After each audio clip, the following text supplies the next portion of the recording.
Friday, everyone, and welcome back to another episode of your favorite hospitality and events industry podcast, Two Chicks, Three Seats. For this episode, we're going to be discussing a bunch of the trends that we've been seeing lately, from what's being made in the kitchen and behind the bar to how dining is looking at restaurants right now. And lastly, the popular marketing trends that are trending at the moment. Basically, this episode will make sure that you're in the know with all the latest trends relevant to the hospitality industry right now, for work or for fun.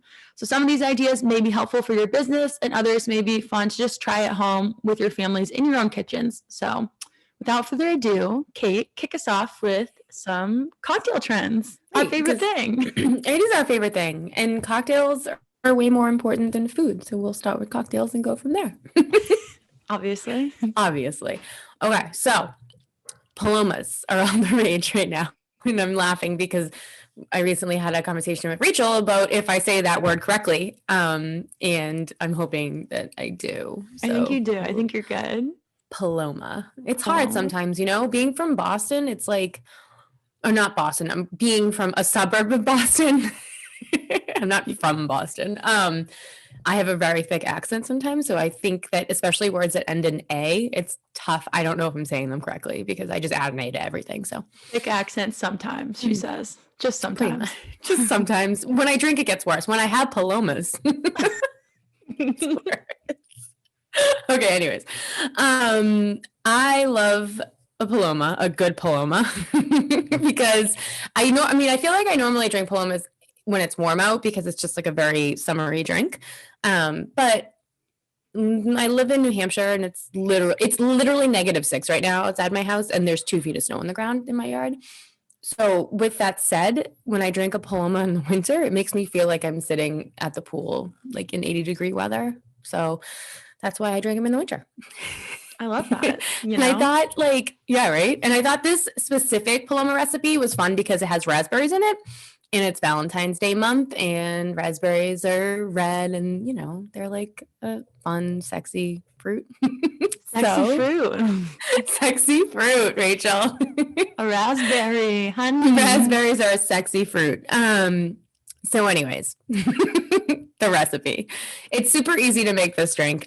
Basically, all you do is you take as many raspberries as you want. I usually use like 5 or 6. You muddle them in a cocktail shaker. Add a ½ ounce of fresh lime juice.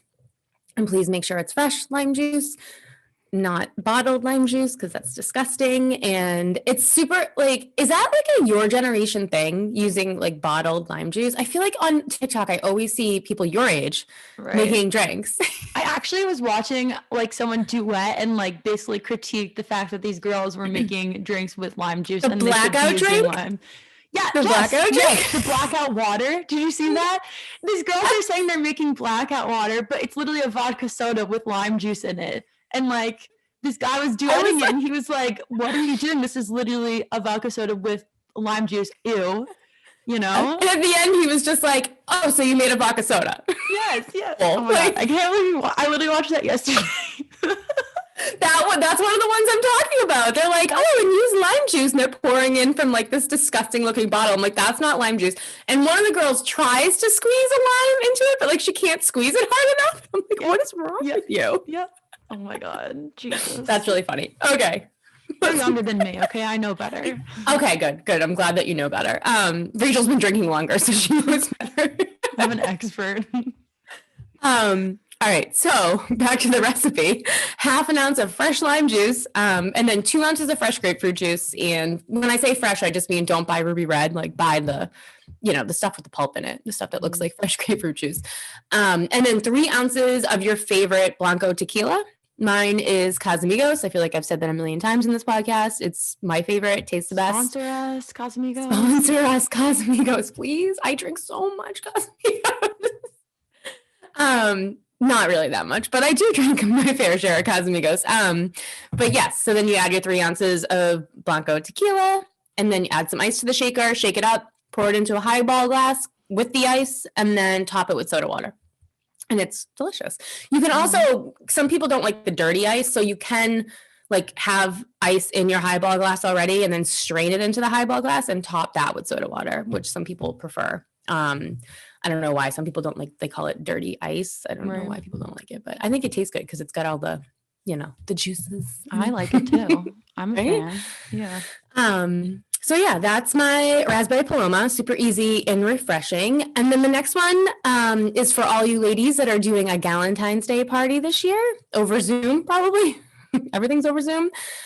This one I found on Instagram, and it's called Be My Galentine, and it's super easy to make. It's half an ounce of amaretto, and then 1 ounce of cherry cocktail juice, and you put that in a cocktail shaker with ice, and you shake it until it's really cold. And then you strain it into a cocktail glass or even a martini glass, depending on what you want to use. And then you top that with your favorite sparkling rosé. So that's really, really easy. And I think it's a fun drink for Valentine's Day and just for any time at all. So I love that. those are my 2 February cocktail ideas. Sounds refreshing for this nice weather that we're in. Like this, I know that some of our listeners are probably currently in 80-degree weather, but yeah, I wish I could show you guys outside my house right now. It looks like the tundra. So the rest of us can just pretend. Pretty much. I'll go sit by my pool that's closed right now in 2 feet of snow in my snowsuit and drink my paloma. Yeah, send a picture. Well.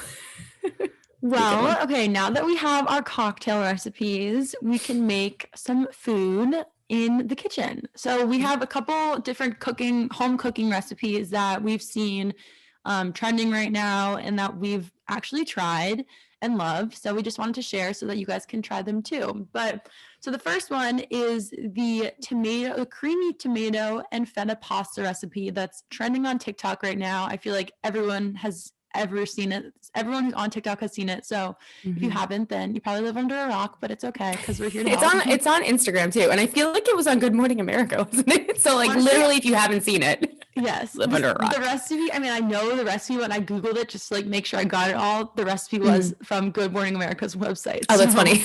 That's what like, everyone has it. But I actually made it last night for dinner, so I can attest that it is delicious. So what you're going to need to create this is 1 box of your favorite pasta, 1 8-ounce block of feta cheese, 2 cups of cherry tomatoes, 1 garlic clove chopped, 1/4 cup plus 1 tablespoon of olive oil, 3 to 4 basil leaves chopped, 1 teaspoon of salt, 1 teaspoon of black pepper, 1 teaspoon of oregano, and lemon zest. I actually didn't use lemon zest in mine, but this recipe does say you can. But basically what you do, you get a little tray that you're going to make it in, and you put all the tomatoes in with your seasonings, olive oil, mix it all up, get the tomatoes covered, put the feta cheese in the center of the block so then it's surrounded by all of the tomatoes around it. Then you're going to pop it in the oven. I did mine at 415 degrees for about 25 to 30 minutes so that the tomatoes get roasted and then the cheese melts. And then while that's cooking, you make your pasta. Everyone knows how to make pasta, so just make the pasta, I hope. You take your boiled water. Those girls in the TikTok video who made that drink may not know how They probably don't know how to make pasta. So girls, listen up. That's pathetic. But anyways, so while that's baking in the oven, then you'll make the pasta.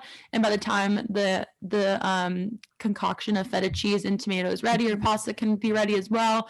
So then take it out and you're going to mix it up so that it makes this like creamy, tomatoey, cheesy substance, super healthy, super low cal. Super low cal. That's not what we're going for in this recipe. Then once it's all mixed up, you can add the basil in as well and then pour the pasta in, the cooked pasta, and then mix it all up and you have this incredible dish. And it was so good. So I feel like that's recommend. Like easy to make in a restaurant too, obviously. I know. It's kind of easy to like batch like large, portions of the sauce. So yeah. Right. It was delicious. You should make it and then I am gonna make it. I'm gonna make it and I'm gonna take a picture of it and I'm gonna post it. You do that. I'm gonna. Honestly, I'm such a nerd, but I took little video clips of me making it throughout the process, and I'm gonna put it into a TikTok and post it. I was gonna say you should make a TikTok video. Do it. It's like and everyone's like, "Did you even go to like this place if you didn't Instagram about it?" And it's like, "Did you even make the feta cheese TikTok recipe if you didn't post it on TikTok?" So post it on TikTok. Maybe I'll try to. I have literally 1 video on my TikTok account because I felt like I needed 1 video to like have the account, like because I really just have TikTok so I can like just lay in bed for an hour and watch TikTok videos before I fall asleep. Yep. But maybe I can make another TikTok video too. I believe in you. I can help. I'll make a dueling one with yours. Oh my God, yeah, you can duet me. Duet me. Okay, well, moving on to air fryer recipes.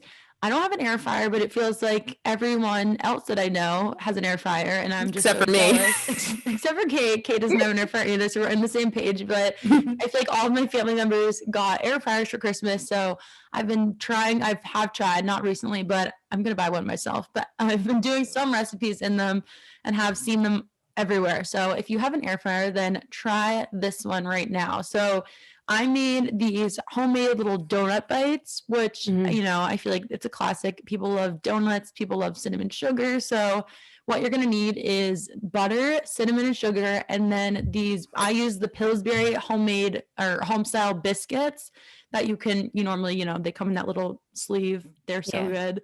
That pop open when you Yeah, they pop open, they make a Yeah. little pop, pop, that sound when you open them up. But basically, you take it out of the container, and then you're going to roll them into little balls, put them in the air fryer at 320 degrees for 3 to 5 minutes, and then while they're cooking or before, you can melt your butter, can put your cinnamon and sugar mixture together, and then take them out of the air fryer, roll them around in the butter, roll them around in the cinnamon sugar, and you have little donut bites. And I did mine just like basic, but I feel like people do like a chocolate filling or like a caramel or some sort of like cream saucy thing, like It's really frosting good. kind of thing.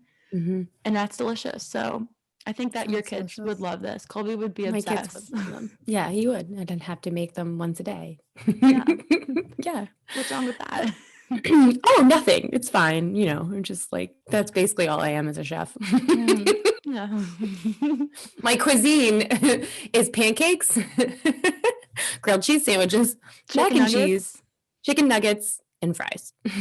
A great And palette. vanilla they cake. have. Yeah. Vanilla My cake. famous vanilla cake. Yum. Yum. It's really good. It's really good. Well, the last recipe that I love baking in the air fryer, which people have probably made, is homemade buffalo cauliflower. And Oh, it's yum. just so easy to make in the air fryer. What you're going to need, as people can probably guess, but this recipe that I'm looking at now, cauliflower, Frank's hot sauce, butter, almond flour, garlic powder, and dried parsley. So, the basics. Cut the head of cauliflower into florets and put it into a large mixing bowl, melt the butter and mix in the hot sauce in a separate bowl, and then pour all that over the cauliflower and mix that up. And then you're going to whisk together almond flour, garlic powder, the dried parsley to make the flour texture for the buffalo cauliflower. And then sprinkle that mixture onto the cauliflower that already has the hot sauce on it. And then you're going to want to pour a handful in at a time and then mix it around so that all the florets are covered. And then the key to cooking it in the air fryer is you can't just put everything in at once, or else they're not going to get cooked through and crispy like you want them to be. So put half of the florets in at 350 degrees for 15 minutes. And so do that in 2 different batches or however many you need for however much you made. And then cover them once the first batch is done, and then prepare for the second batch. And then once they're ready, serve immediately with celery and blue cheese or ranch if you're an amateur. But that's just me. And they're so good. I mean, it's your healthy way of eating buffalo wings. That sounds really, really good. I might make those this weekend. Buffalo cauliflower fan? I am. I'm a huge buffalo cauliflower fan, and now I want to buy an air fryer and make them. Yeah. I just like buffalo anything, and when it's healthier, that's even better. Right. Yes. I made a paleo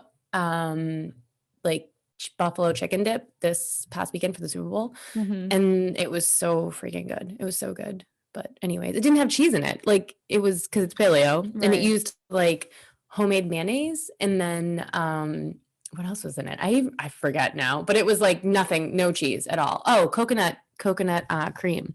Ooh. So interesting. I know.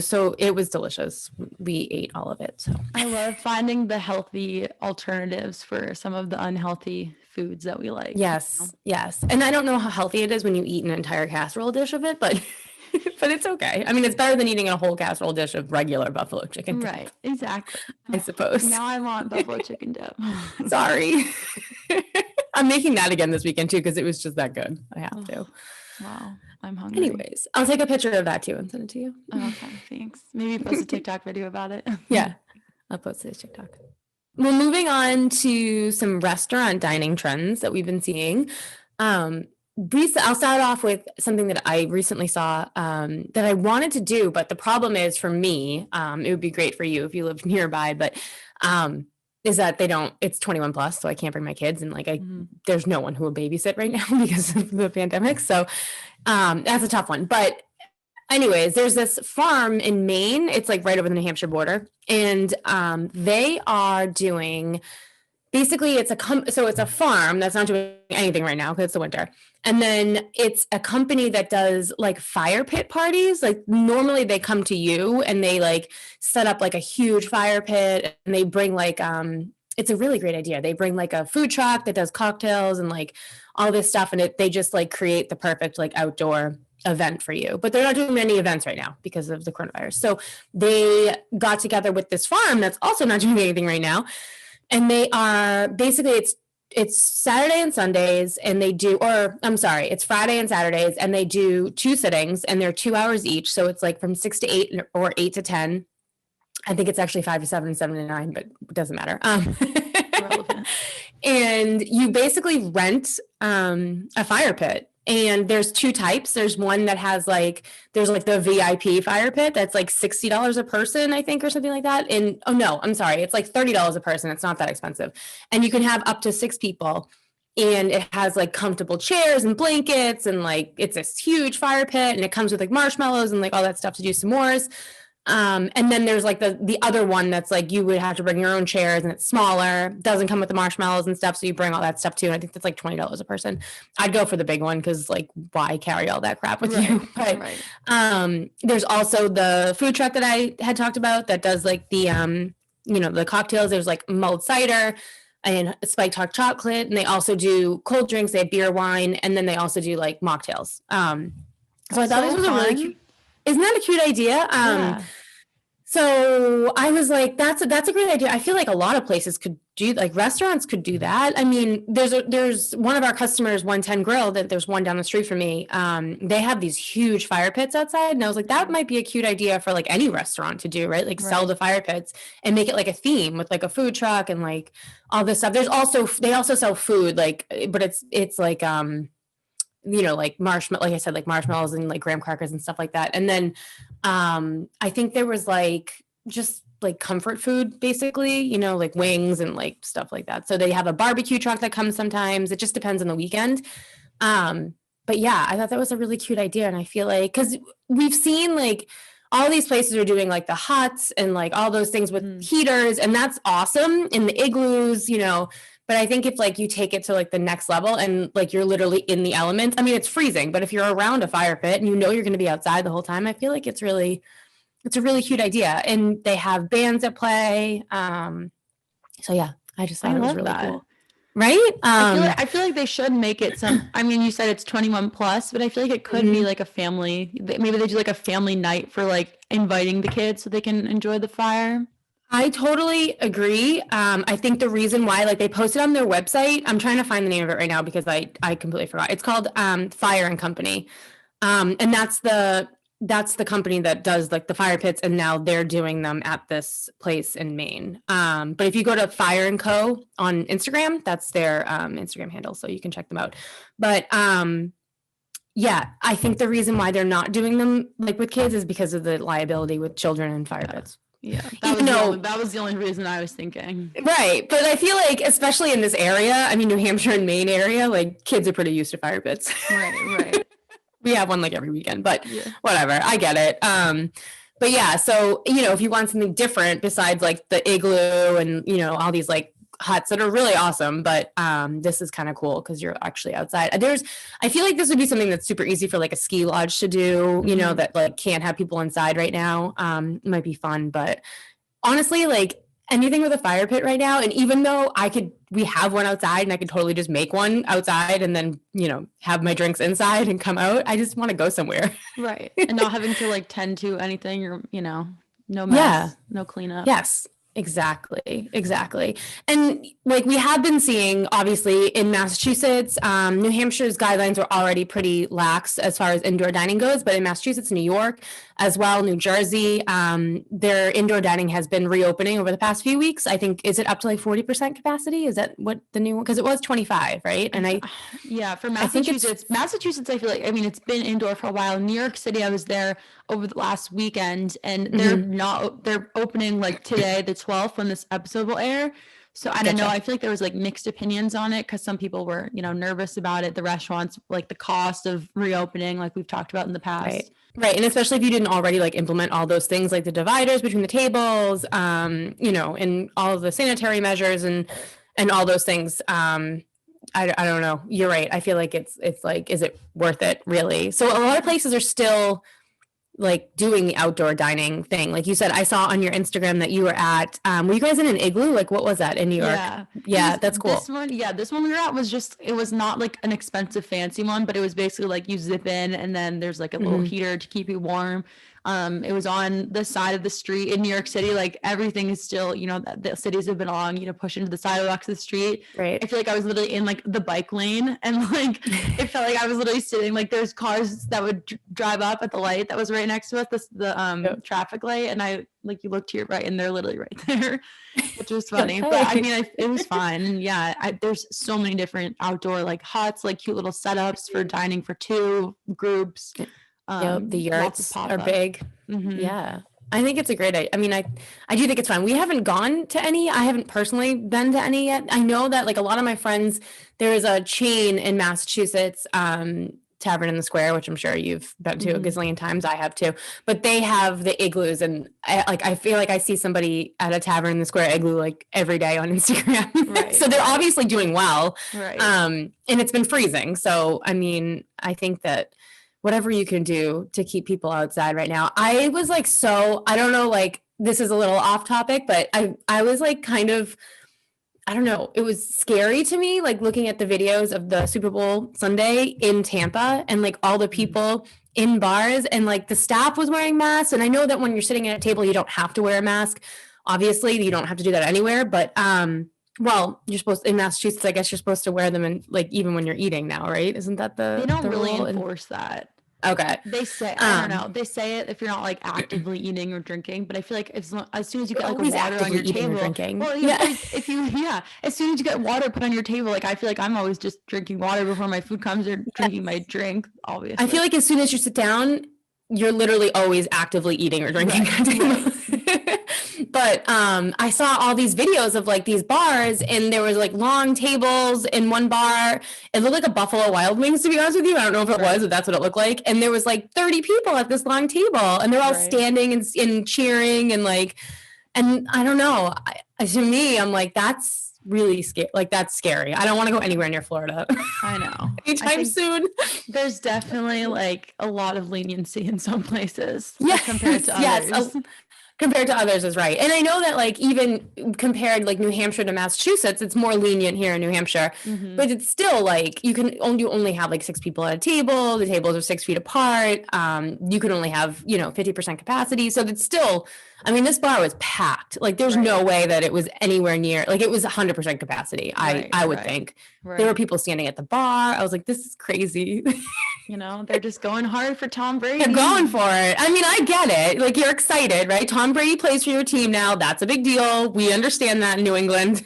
I know. Love them. But yeah, I just think I don't know. It's scary. It was scary. My parents are going to Tampa on Monday with my sister and her husband, like for vacation for like 2 weeks. And I was like, well, you can't see me for like 2 weeks after that. So I'll see you in a month. It's the reality of the world we're in right now. Right? But it literally does feel like everyone is going to Florida. So yeah. And I mean, I totally get it. I would rather be in Florida right now too, but Florida scares me. Anyways. Sorry, Florida. Sorry, Florida. Love you. I feel like they get a negative shout out every episode. I know. I feel bad because we have a ton of customers in Florida. We also have a lot of employees in Florida and love them all. But I just like, it's scary. It's scary. Yeah.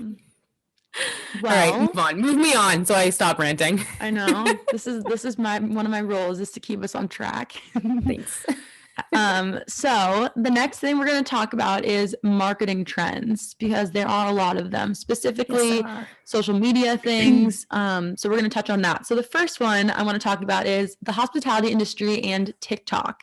And basically the question of, is there a place for the hospitality industry on TikTok? And we think definitely yes. And so we asked some of our customers actually if they've found themselves seeing videos about our industry, and they said they have been. Specifically, event decor and wedding planning trends have been really popular, and they've been useful to watch on TikTok. We asked on our customer community platform called Influitive, so people were giving their feedback on that. And a lot of their customers who answered these questions said that they don't have TikToks for their restaurants, but they don't have it yet, but they've thought about it, and they've maybe seen other restaurants on there. And I know I personally have seen other restaurants, so I know there's a market for it. And I think it's interesting, but if restaurants aren't on the app themselves, then I also think that it could be cool to pair up with popular accounts that may be interested or maybe connected in the industry. So there's this one TikTok account that I follow. It's called the VIP List. I don't know if you've heard of it, Kate. I follow it too, yeah. Yeah, I'm obsessed with it. But basically, it's these two girls who are around my age. So I think they're a little younger than me, but they're in their early 20s. And they record all of their dining experiences, what they eat, what they drink, the ambiance at restaurants all across New York City and Miami. And then they post it into these quick little TikTok videos describing the food, describing everything. And these videos like go viral. And I mean, when I see this video, I'm always saving it for like the next time I go to New York City, or I'll send them to my friends who live in New York City to be like, oh, you should try out this restaurant. So it's definitely great exposure for the restaurants. And I'm pretty sure the account started just because they were like two friends who were posting about they like to go to like nightclubs and stuff. And they used to post about that kind of thing before pre-quarantine. And then they were like realizing that, okay, like we have to pivot because, we're not going out to nightclubs right now. So they just started posting at the restaurants. So I think it just started off that way generically and organically, but now they have 318,000 followers, and they have a total of 10.9 million likes across their videos on TikTok. And then they also have like an Instagram page and YouTube account. But I feel like, I don't know, from my perspective and like the marketing perspective, I feel like it could be cool for restaurants to pair up with some sort of TikTok account like this, like an influencer, and help get more exposure. Because I mean, like I said before, I see these videos, I send them to my New York City friends, and I save them for when I'm going to go back. So I feel like that could be a cool way for restaurants if they don't want to commit to making their own account, but working with other accounts to still have the benefit of being on TikTok in some form. Yeah, I agree, especially since I feel like a lot of like event managers typically aren't like they're not old, right? But like they're in their mid 20s to early 40s, let's say, right? And they may not be super familiar with like how to use TikTok like properly, because of course you can just post videos, but there's so many things that you can do with TikTok videos, and somebody who's older may not have any clue as to how to even learn how to do that, like me. I just post videos. Yeah. But yeah, I think that if you're, to join forces with like people your age, Rachel, that know what they're doing is super easy and makes a lot of sense. And it's the same thing they've been doing on Instagram forever. I feel like, well, since Instagram was, Instagram. Right. Yeah, and it's the whole TikTok algorithm. I feel like a lot of people know, but it basically puts videos on your For You page that would be relevant to you. So, I mean, if you're in the New York City dining scene and you like love those kind of videos, then that's going to keep getting fed to you. So I feel like it's easier to find your audience on TikTok than it might be with like Instagram or Facebook, because those algorithms get a little bit trickier. Rachel, you should start one in Boston. Honestly, should I reach out and start the VIP list in Boston? You really should. You should, because I don't think there's other ones like it, because like you said, I like their videos all the time. Right. And I'm not in those areas, right? So I feel like if there were others out there, I would be getting like they would be coming up in my feed. You know what I mean? So I don't know. I mean, I go out to eat, so I might as well just post videos of, my North End dining experiences. That could be our Triple C TikTok account. You could be, Triple C VIP. I'll post our customers from Boston. Did we just come up with the greatest idea ever? We did too. Triple C VIP. Do it. I'm down. Do it. Okay, anyways, sorry. Anyways, so that's TikTok and the hospitality industry. So moving on to Instagram guides. So I don't know if you know much about this because it's still been a new feature. So I'm here to explain it to you. But Instagram guides. So Instagram has rolled out this new feature over the past couple months. I say like couple months because it gets rolled out to certain accounts on certain times. So basically, the guide basically lets you group together a series of posts, places, or products into the form of a guide that people can click through. Basically, it's kind of like your account's personal recommendations. So we haven't used guides yet on the Triple C Instagram, but I've been starting to do on the Event Up Instagram, which is our other venue directory account. And so since on that account, I post about various customers in various cities, I started to make guides based on the cities. So I was working on this yesterday, but I made a guide based on based on posts. And so I grouped all of our New York City posts that I posted over the past like months or whatever into one guide so that someone could go to our page, click in the guides tab. If you don't know, it comes up where like the posts on someone's profile, the posts, reels, guides, saved photos. It comes up in there. So someone could go in there, click on guides, click on New York City if they lived in New York City, and scroll through the ones that we put on there. And all of our accounts, or all the posts on there, are people that do events or catering or hotels, restaurants, breweries, anything like that. So you could go through and kind of just figure out what's relevant to you based on New York City. So that's how we use it, but I feel like restaurants could use guides too. You could post guides by specific topics. So maybe like employee posts, safety protocols posts about specials, holidays. It's just an easier way to organize your page so that people aren't just like, I mean, it's good for them to be scrolling through your page, but also just a way for them to find things easier that they're looking for. And then a restaurant, what I was thinking about, could also make a guide by places that you recommend. So maybe you could list other restaurants that are within your restaurant group as places that you recommend because you're just all part of the same group, or partners that you've done business with in the past. This could be cool, I feel like, for wedding venues too, if you could list the different catering vendor recommendations, florists, DJs, just so all that information is on your page.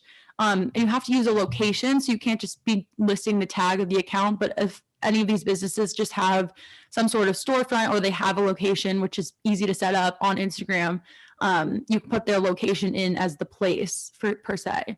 So that's such a great idea. Yeah, I love that. It's I like guides now. Yeah, it's basically like an organized way to show your recommendations. You can do it again for posts, places, and products. So there's a bunch of ways to do it, and I think it could be relevant for the hospitality industry for all of our customers as well. Definitely. I'm going to look for them now because I've seen them on a few, possibly on our customers. I don't remember where, but I've seen like to click there and I'm like, what the hell are guides? Right. It's new. And I feel like everyone's just getting the hang of it still, but it's definitely a good thing for 2021 going into it. And Instagram loves when you use their new features. So shout out to guides. Maybe Instagram will hear me. But the last trend that I wanted to mention was the Instagram shopping trend and how restaurants can use that in their favor. So, I mean, Instagram, I feel like, has definitely been evolving to become more of a shopping platform based on the fact that they literally updated the most recent update, took away the notifications on the bottom and replaced it with like the shop storefront. Yeah. So, I mean, scary. I think there's a lot of negative feedback about that, but I guess it's just kind of the direction that Instagram is going with this shop storefront situation. But it works for all kinds of businesses, restaurants, breweries, small stores, large brands. You can now post your products on Instagram and have them listed to be shopped for. So when I open up the shop tab on my Instagram, I instantly see a bunch of restaurants to search for and buy on Instagram. So once you see a product that you like in the shop, there's like a view, you can click the view on website button, and then that will take you to the business's website, and that's where you can complete the purchase. So I think it does work outside of Instagram, but it's like all embedded and integrated that way.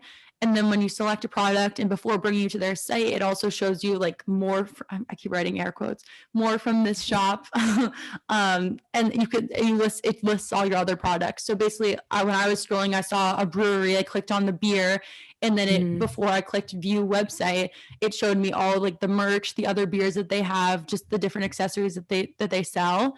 So, I mean, I think this is really interesting and could be put to good use in a lot of restaurants, and I have been seeing automatically. Yeah, I am actually a huge fan of it. It's just dangerous for me because I'm influenced by Instagram way too much, Right. and TikTok for that matter. But I actually no, maybe not TikTok because I I haven't bought those leggings, so the TikTok leggings, I can't even.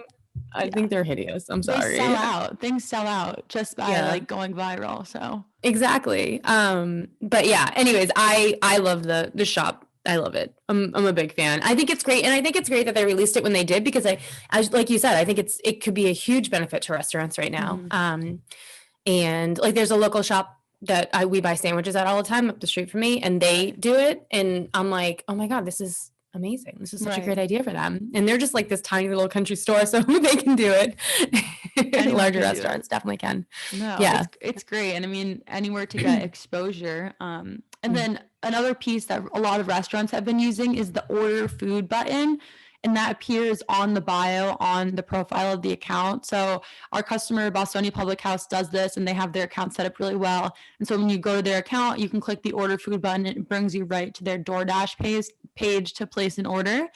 And I mean, you know how we feel about DoorDash and third-party delivery services over here, but at least it can bring you to... We love Bostonian Public House, so... Yeah, we love Bostonian Public House, but it at least brings you to their menu, and then you can call in yourself if that's the route you're going to take. But the order food button is a super beneficial thing for restaurants too, and it's all easy to set up in Instagram. It's just in your settings, your shop settings, so you can do that. And an Instagram shop does also give you some insights about product views and purchasing info that could be useful to track as well.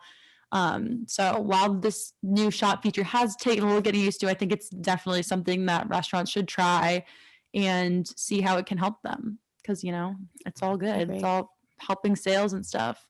And I would rather see, when I open up the shop, I'd rather see more like local restaurants and stuff on there rather than like, you know, buy these super expensive pants that you don't need. Yeah. Another Barefoot Dreams blanket. Yeah. Yes, exactly. Podcasting equipment, you know, things that like we need that though. I'm just kidding. No, we need all that. But yeah, I think it's awesome. I love the shop tab, but I know I'm the minority. I feel like, I don't know if you love it or not, but I feel like most people hate it right now. To it. While I was researching for this section, I was enjoying it. Starting to like it more. Yeah. So now I feel like everyone who's listening is really trendy now. They're up to date on all the trends. Yeah, you're up to date. You're welcome. Because of Rachel, not me. You're welcome. Well, thanks everyone for joining us in this February Trends edition. We should do a Trends edition every month. March Trends, although they probably won't change that much from month to month for the next few months. You never know, but maybe. You never know. Yeah. We'll give it a whirl. We'll see which viral recipe after the feta pasta. Actually, yeah, right? What goes viral on TikTok? I mean, I feel like I'll feel better about scrolling through TikTok for hours before bedtime if it's work related. Yeah, it's for research purposes. Well, everyone, thank you so much for joining us this week. And if you enjoyed this episode as much as we did, click to subscribe. I can't talk. Click to subscribe and give us a 5-star rating. We appreciate it dearly. Yeah, we really do. And it's the only way that, you know, we're going to get noticed more. People are going to love us. They love us. They will love us. We're taking over. All right, I'm going to shut up. All right. Thanks for listening. Bye, everyone.